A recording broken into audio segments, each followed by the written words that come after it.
I woke up in a hospital bed with a concussion I got while saving my girlfriend. The first thing that came to mind was to play a little joke. "Who are you?" I asked, looking at her. I saw Chloe's expression freeze, and I had to bite my lip to keep from laughing. But then she pointed to her best friend, Arya, who was standing beside her. "I'm a friend of your fiancé," she said coolly. "This is your fiancé, Arya." A smile froze on my face. Arya took a step forward, her expression unreadable. "That's right, I'm your fiancé. First a weak smile, then let's go home."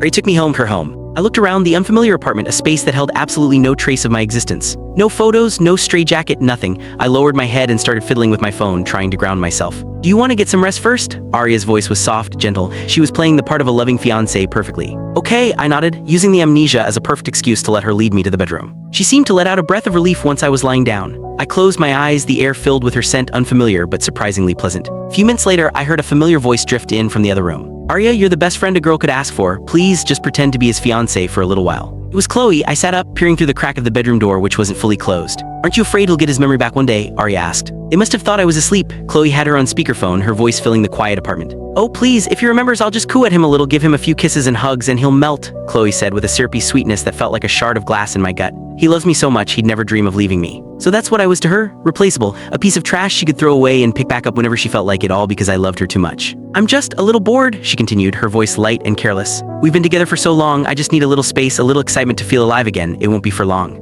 And I know you can't stand Ethan, so just think of it as doing me a huge favor, okay?" Never heard Arya's reply. She walked further away, her voice fatting. I pushed myself up, opened the door, and slowly walked toward the balcony where she stood. Should give her a scare, a wicked little thought surfaced. But as if she sensed me, Arya turned around, our eyes met. She quickly ended the call and walked toward me, wrapping her arms around my waist and resting her head against my chest. "I thought you were resting, why are you up already?" She snuggled against me, and for a surreal moment, it felt like we really were a couple who had been in love for years. "I'm a little hungry," I said, my smile never reaching my eyes. Arya didn't seem to notice. "What do you feel like eating? How about the perfect omelet?" Her words made me pause. My love for a perfectly cooked, fluffy omelet was a small, secret thing. Not even Chloe knew about it. "Okay," I nodded. I gently unwound her arms from my waist, feeling a strange sense of unease, and sat down at the small dining table. Arya didn't seem to mind, simply turning and heading into the kitchen. I watched as she expertly tied on an apron and began to cook.